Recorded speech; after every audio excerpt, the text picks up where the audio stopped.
Hale Thompson's heart pounded as he stepped onto the cracked sidewalk outside the old theater in downtown Manhattan. His script clutched tightly in one hand, the other wiping sweat from his brow despite the cool autumn air. He had dreamed of this audition for months, a role in a groundbreaking LGBT drama that could launch his acting career and finally allow him to live openly as a gay man in a world that still felt hostile. But just as he reached for the door, a familiar voice snarled from behind, "You think you can parade this filth?" And before Hale could turn, his father's boot slammed into the back of his knees, sending him crumpling to the ground in agony, bones cracking under the force. The pain shot through him like lightning, but it was the look in his father's eyes, pure, unfiltered rage mixed with something like betrayal, that cut deeper. Mark Thompson, a retired Marine with a rigid code of honor shaped by decades in the service, had followed his son here after discovering hidden messages on Hale's phone. Texts from Jamie, the man Hale had been seeing in secret for over a year. "Now they match your broken life," Mark spat, his voice low and venomous, before turning on his heel and vanishing into the crowd, leaving Hale writhing on the pavement as passers-by gawked and called for help. Paramedics arrived within minutes, sirens blaring through the bustling streets, but the damage was done. Fractured tibias in both legs, the doctor later confirmed at the ER, meaning weeks in casts and months of rehab. Hale lay in the hospital bed, staring at the sterile white ceiling, his mind racing through the wreckage. How had it come to this? He had grown up in a quiet suburb of Chicago, where his family attended church every Sunday and his father enforced rules with military precision.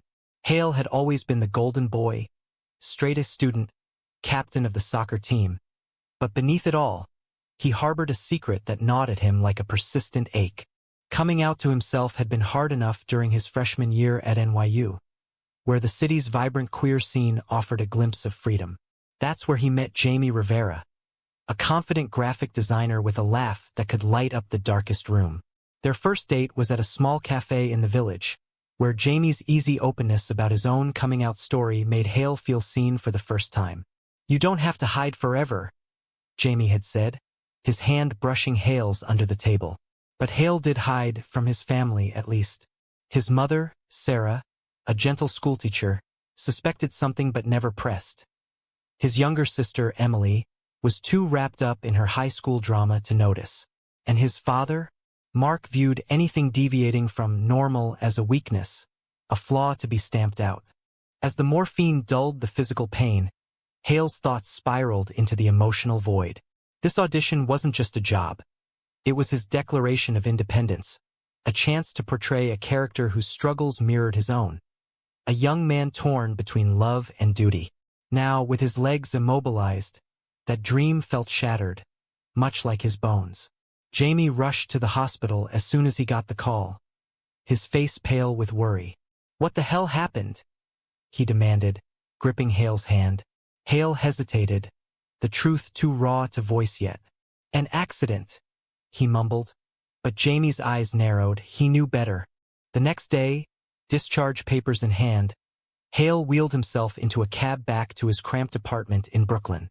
Jamie insisted on staying over, helping with everything from meals to meds.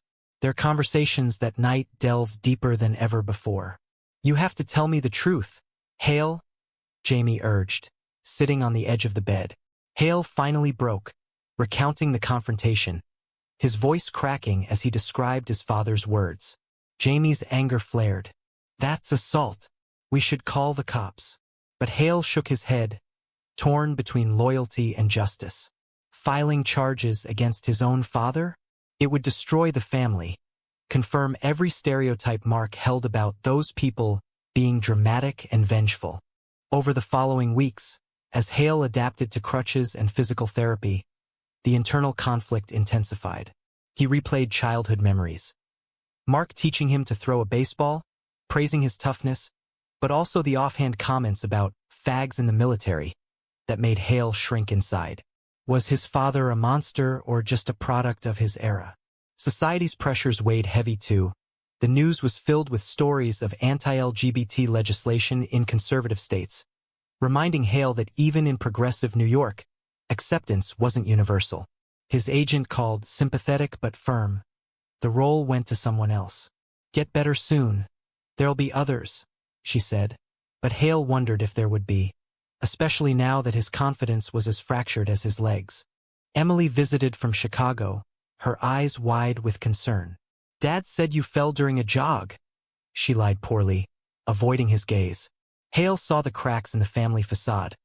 Sarah had sent flowers with a note saying, "We love you no matter what." But Mark hadn't reached out at all. The silence from his father was a wound that festered, pushing Hale toward a decision. Confront or cut ties. Jamie encouraged the former, believing in redemption, but Hale feared it would only lead to more pain. As therapy sessions turned from physical to emotional, his PT recommending a counselor, Hale began unpacking the layers of shame and anger. Each step on his crutches felt like a metaphor for his life's halting progress. By the end of the first month, Hale had made a small breakthrough. He posted a vague update on social media about his accident, garnering support from friends in the theater community.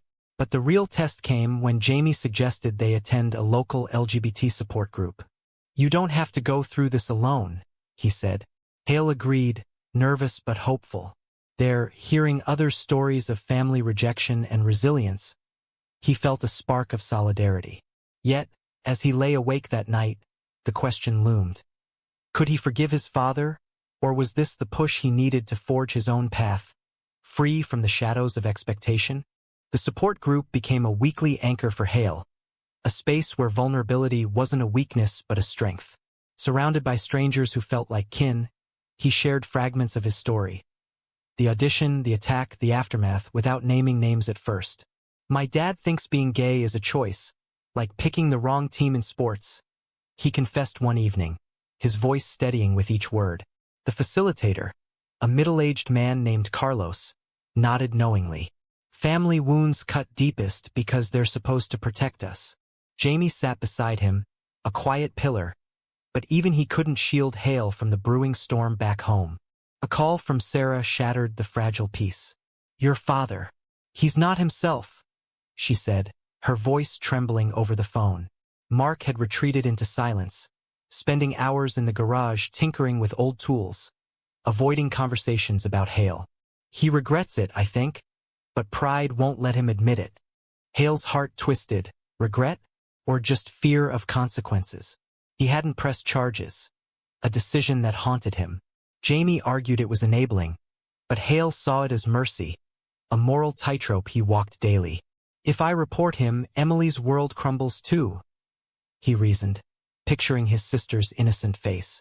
Society's gaze amplified the pressure. At physical therapy, a fellow patient overheard Hale talking to Jamie on the phone and sneered, "Figures you'd get hurt chasing that lifestyle." The comment stung, a reminder that even in rehab, judgment lurked. Hale's counselor, Dr. Elena Ruiz, helped him dissect these moments. "Internalized homophobia isn't just from others. It's what we've absorbed," she explained during a session.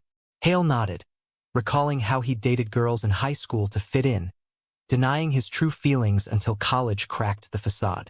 Jamie, ever the optimist, planned small escapes. A picnic in Prospect Park, where they could hold hands without fear, or movie nights curled up on the couch. But tension simmered beneath their intimacy. "You're pulling away," Jamie accused one night after Hale canceled plans to brood alone. "This isn't just about your dad. It's about us." Hale admitted his fear. What if loving Jamie cost him his family forever? The argument escalated, voices rising in the small apartment. "You think I don't know loss?" Jamie shot back. "My parents disowned me at 18, but I chose to live authentically. When will you?" The words lingered like smoke, forcing Hale to confront his indecision.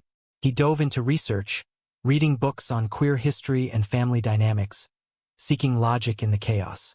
One evening, scrolling through forums, he found stories of reconciliation. Fathers who evolved, bonds mended through time and therapy. But others ended in estrangement, a permanent severing that left scars. Which path was right? The moral ambiguity gnawed at him, especially when Emily texted, "Dad misses you, but he's too stubborn. Come home for Thanksgiving." The invitation was a double-edged sword. Hale debated for days, weighing the potential for healing against the risk of more hurt. Jamie urged caution. Don't go if it'll break you again. But Hale felt a pull, a duty to try. He booked a flight to Chicago, crutches and all, arriving on a crisp November afternoon. The house smelled of roasting turkey, a facade of normalcy. Sarah hugged him tightly, tears in her eyes. Emily chattered about school, avoiding the elephant in the room. Mark sat in his armchair, grunting a greeting without meeting Hale's gaze. Dinner was tense, small talk skirting the truth until Hale couldn't hold back. Why did you do it, Dad? He asked, fork clattering against the plate. The table fell silent. Mark's face reddened. You were throwing your life away on that. Nonsense. The word nonsense masked deeper prejudice. Rooted in his military days where don't ask, don't tell was law, Hale pushed back. It's not nonsense. It's who I am. And Jamie, he's part of that. Naming his boyfriend aloud in this house felt revolutionary. But Mark's response was deflection. I raised you better. The night devolved into shouts, old grievances surfacing. Sarah mediated, pleading for understanding, while Emily fled to her room in tears. Hale retreated to the guest bed, legs aching from the emotional strain. Morning brought a fragile truce. Mark muttered, I didn't mean to hurt you that bad. But no apology followed. Hale left feeling unresolved, the flight back to New York a blur of reflection. Had he made progress or just reopened wounds? Back in Brooklyn, Jamie welcomed him with open arms, but the distance between them had grown. I need you to choose us, Jamie said softly. Hale nodded, but inside, the conflict raged. Society's expectations, be strong, be straight, clashed with his heart's truth. As winter set in, Hale threw himself into auditions again, legs healing but spirit bruised. A callback for a minor role came, a glimmer of hope, but the real drama unfolded when Mark called unexpectedly. We need to talk, he said gruffly. Hale braced for more confrontation, unaware that this conversation would tip the scales toward betrayal. The phone call from Mark lasted over an hour, a halting exchange that veered from accusation to admission. I saw those messages, Mark confessed, his voice cracking for the first time Hale could remember. It felt like I failed as a father. Hale listened, heart pounding, as Mark recounted his own struggles. Growing up in a strict household, enlisting to escape poverty, burying emotions under duty. The world wasn't kind to men like, well, you. It wasn't acceptance, but it was a crack in the armor, a glimpse of vulnerability that humanized the man who'd shattered his son's legs. Yet trust was fragile. Hale shared the call with Jamie, who remained skeptical. Words are cheap, actions matter. Their relationship strained under the weight, with Jamie feeling like a secret sidelined by family drama. At a holiday party thrown by mutual friends, the tension boiled over. A well-meaning acquaintance asked about Hale's girlfriend, and when Hale corrected him, boyfriend, actually, the room's awkward silence amplified his isolation. Jamie pulled him aside. See, this is what hiding does. I'm tired of being your shadow. The argument spilled into the street, rain slicking the sidewalks. I'm trying, Hale yelled, crutches slipping slightly. Jamie's eyes softened with hurt.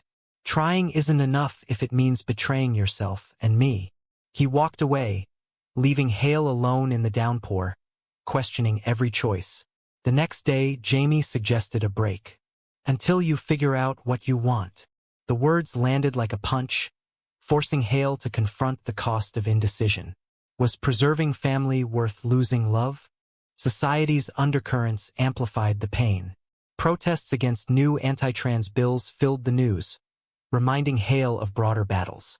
He volunteered at an LGBT center, mentoring younger queer kids, finding purpose in their resilience. One teen, Luca, shared a story eerily similar. Abusive parent, hidden identity.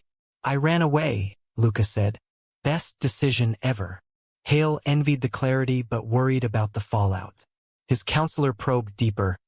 What are you afraid of losing most? The answer crystallized during a family video call.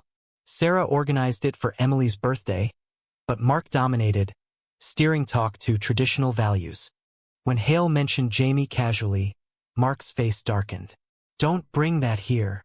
Emily, sensing the rift, messaged Hale privately. "I support you, bro. Dad's old school, but he'll come around." Her words offered hope, but the divide widened. Hale decided to visit Chicago again, unannounced, craving resolution. Arriving at the doorstep, he found Mark in the garage, tools scattered. "We need to finish that talk," Hale said firmly. Mark sighed, setting down a wrench. What followed was raw. Mark admitting fear of societal judgment, worrying Hale's choice would lead to hardship. "It's not a choice, Dad," Hale countered, explaining his journey with patience he didn't know he had. Tears flowed, a rare sight from the stoic Marine. "I love you, son, but I don't understand." It was progress, but incomplete. Back in New York, Hale reached out to Jamie, apologizing for his hesitation. They reconciled over coffee, vows to communicate better. But fate twisted when Hale landed a role in an indie film about queer family dynamics, a mirror to his life. Rehearsals demanded vulnerability, pushing him to relive traumas. One night, after a grueling scene, he confided in a co-star about his father's attack. "That's criminal," the actor said. "You should expose it." The idea festered. Society praised whistleblowers, but at what cost? Hale wrestled with ethics, revenge versus justice. Jamie cautioned against it, fearing backlash. But when Mark sent a terse email dismissing Hale's phase, anger tipped the balance. In a moment of impulse, Hale posted anonymously on a forum, detailing the assault without names. The post went viral, drawing media attention. Reporters dug, connecting dots to Hale's audition story. The backlash was swift. His phone buzzed with calls. Friends supportive, strangers hateful. Sarah called in panic. "What have you done? Your father's devastated." Emily texted betrayal. "How could you air our dirty laundry?" Mark went silent again, but this time it felt final. Jamie stood by him, but the rift in Hale's family yawned wider. Had he sought justice or vengeance? The moral gray area consumed him, as public sympathy clashed with private pain. As the film wrapped, Hale faced interviews, his story now public fodder. One reporter asked, "Do you regret coming forward?" He paused, the weight of decisions pressing. "Regret? No. But the price. It's high." Back home, alone with his thoughts, Hale pondered the betrayals, his father's, his own. The high from exposure faded, replaced by isolation. When Jamie proposed moving in together, Hale hesitated, fearing more loss. The tension built, leading to a confrontation that would force ultimate choices. The media frenzy peaked with a profile in a major queer magazine, painting Hale as a symbol of resilience against familial homophobia. From broken legs to breaking barriers, the headline read, but the reality was messier. Strangers messaged support, but hate mail arrived too, anonymous threats echoing societal bigotry. At the film's premiere, Hale walked the red carpet on steady legs, Jamie by his side, a public debut of their relationship. Flashes blinded him. Questions probed. "How's your family now?" He smiled tightly. "Healing takes time." Behind the glamour, cracks deepened. Sarah visited New York, her face lined with worry. "Your father's heart is acting up." Stress from all this. Guilt surged through Hale. Had his post triggered health issues? Mark refused to speak, channeling energy into church groups that preached traditional marriage. Emily, caught in the middle, confided, "I came out as bi to Mom. She's supportive, but Dad, he's doubling down." The revelation bonded them, but highlighted the family's fracturing. Jamie's patience wore thin. "This drama is consuming you," he said during a heated dinner. "When do we build our life?" Hale snapped back, defensive. "You don't get it. Family isn't disposable." The fight escalated, Jamie storming out. Alone, Hale drowned in doubt. His counselor urged balance. "You can't save everyone at your expense." But moral dilemmas piled up. Was outing his father's actions ethical, or a betrayal mirroring the assault? A turning point came via an unexpected ally. Mark's old Marine buddy, Tom, who reached out after seeing the news. Your dad's struggling, kid. He loves you, but fears got him twisted. Tom shared stories of queer soldiers Mark had quietly protected, revealing layers Hale never knew. Inspired, Hale drove to Chicago determined for closure. The confrontation at home was explosive. You humiliated me, Mark roared. Hale stood firm. You broke me first, physically and emotionally. Tears and truths flowed. Mark admitted his attack stemmed from panic, fearing Hale's path would lead to rejection like he'd seen in the service. I thought tough love would fix it. Hale challenged. Love isn't tough. It's accepting. Sarah mediated, Emily adding her voice for unity. By night's end, a tentative agreement. Family therapy. Mark grumbled but agreed, a small victory. Back in New York, Hale proposed to Jamie during a quiet walk in Central Park. I choose us and fighting for family. Jamie accepted, ring slipping on with promises of forever. But peace was short-lived. At therapy, Mark resisted, blaming society for pushing agendas. Sessions devolved into arguments exposing deep-seated biases. One particularly brutal meeting ended with Mark storming out after Hale demanded an apology. The strain affected everything. Hale's career soared. The film garnered awards buzz. But personal life faltered. Jamie questioned their future. If your family can't accept me, where do I fit? Hale reassured, but doubt lingered. Society's mirror reflected back. Friends shared similar tales, some ending in triumph, others tragedy. A betrayal loomed when Emily revealed Mark was attending conversion seminars. Undercover. He's trying to understand, but it's sketchy. Hale confronted Mark over the phone, accusation flying. You're betraying us all. Mark defended. I'm seeking answers. The call ended in hang-up, trust shattered anew. Jamie, hearing this, issued an ultimatum. Cut him off or lose me. The choice tore Hale apart. Family versus love, duty versus happiness.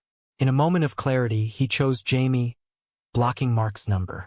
The decision brought relief but profound grief. As awards season approached, Hale prepared a speech, weighing words carefully. Winning Best Newcomer, he stood on stage. This is for those fighting invisible battles. Offstage, Sarah called, Your father's in the hospital, heart attack. Panic set in. Had his cutoff been the final straw? Rushing to Chicago, Hale found Mark frail in bed. I was wrong, Mark whispered weakly. Don't let my mistakes define you. The reconciliation was bittersweet, Mark promising change. But damage lingered, Emily distant, Sarah exhausted. Back with Jamie, Hale reflected on the costs. Broken bones, fractured bonds, lost time. Had the pain forged strength or just more scars? As life stabilized, a final twist. Jamie confessed a brief emotional affair during their break, born of loneliness. I was hurting too. Betrayal stung, mirroring the cycle. Forgiveness became the ultimate test. Hale stared at Jamie across the kitchen table, the confession hanging heavy. It was just talks, nothing physical. Jamie insisted, eyes pleading. I felt abandoned. Hale's mind raced through parallels, his father's betrayal, his own public post. Now this. Was infidelity inevitable in a world of pain? He walked out, needing space, wandering Brooklyn streets where their love began. Days blurred into reflection. Dr. Ruiz helped unpack. Betrayal stems from unmet needs, but response defines character. Hale weighed options, end it or rebuild. Society's narratives offered no clear path. Queer relationships faced extra scrutiny, amplified pressures. Friends advised variably. Some said leave, others forgive. Emily, now openly dating a girl, shared, love's messy. Bro dad's trying therapy alone now. Mark's recovery progressed slowly, phone calls tentative. I'm reading books on this stuff, he admitted. It's hard. But for you.